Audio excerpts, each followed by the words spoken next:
Hello, I'm Janelle, and I'm a nurse practitioner student.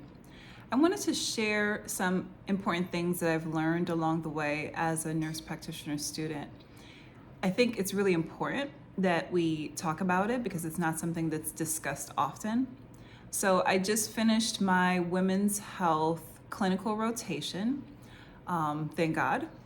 It went really well, but there was a very common theme that I noticed and my preceptor noticed throughout the rotation.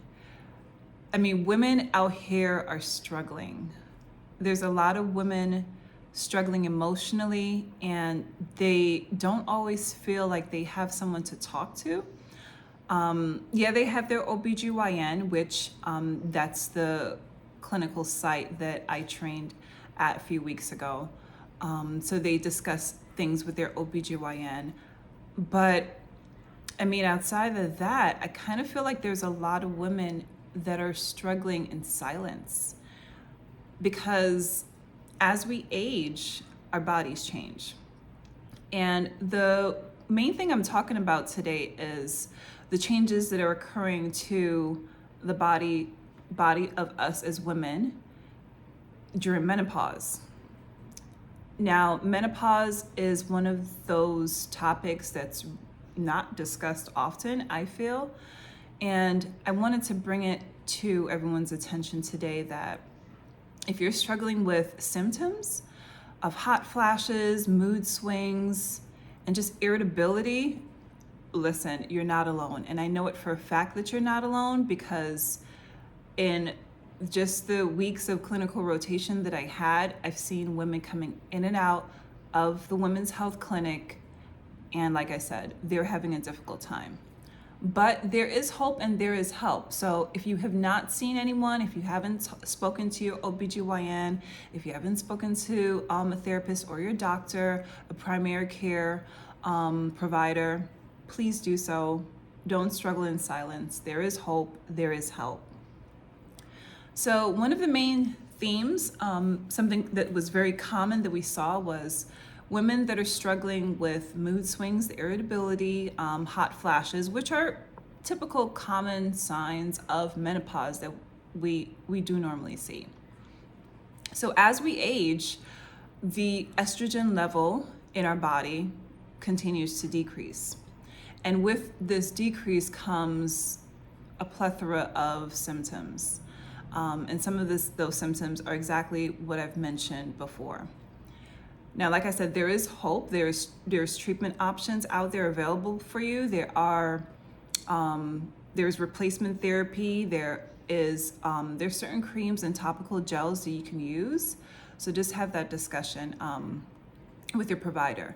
But I wanted to just provide a at-home therapeutic solution that would be helpful for some women, especially women that are struggling probably with vaginal dryness, for instance, or painful intercourse. Now, the vaginal dryness and the painful intercourse is a result of atrophy. Atrophy occurs as the estrogen level decreases.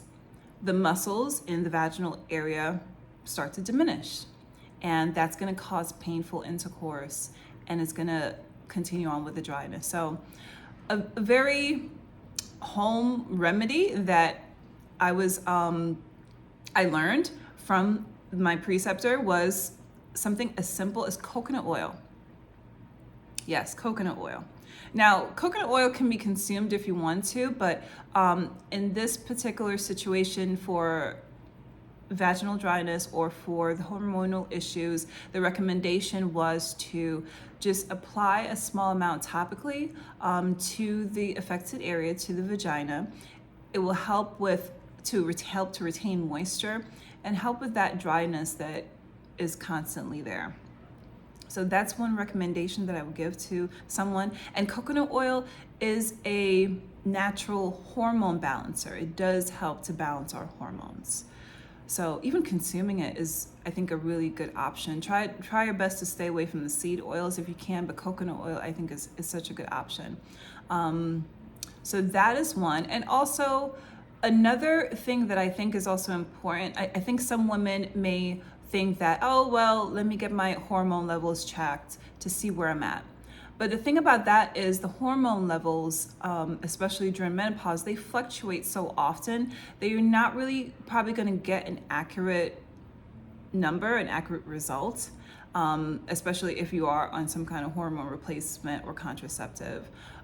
So one thing I would recommend from what I have been seeing is ask your provider to check your thyroid, a TSH level.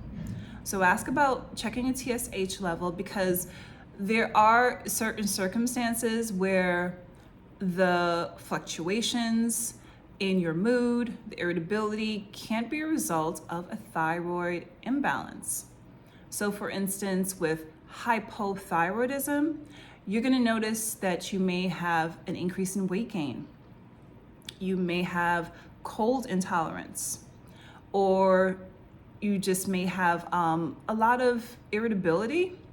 So I would recommend just speaking about, hey, can I get a TSA check, because I might be showing some signs.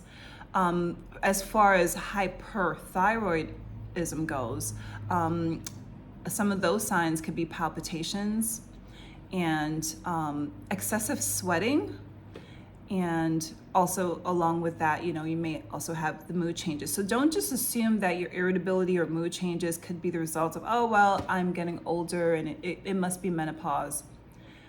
Kind of advocate for yourself and just request a hormone check, a thyroid level check, just to ensure that the issue is not your thyroid. And once that is ruled out, then you'll be able to say, okay, let's take a look at some other things that can be done to help with the mood changes. So I really just wanted to come on here to let women know that, listen, you're not alone. There is help for you. Don't struggle in silence. Definitely keep God, prayer at the forefront, and also seek professional help, please. Seek professional help, because you're not going crazy. The emotions that you're feeling are real. I want to validate that for you, that you are feeling those real, raw emotions.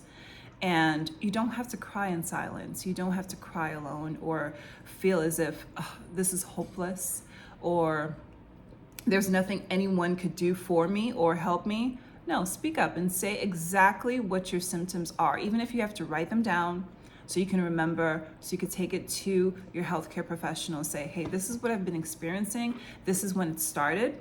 Having a time of onset really helps providers to know how long you've had certain symptoms for, and kind of guide them in terms of what the treatment plan is. So I really hope this helps someone. Please don't suffer in silence, and I'll see you in the next video.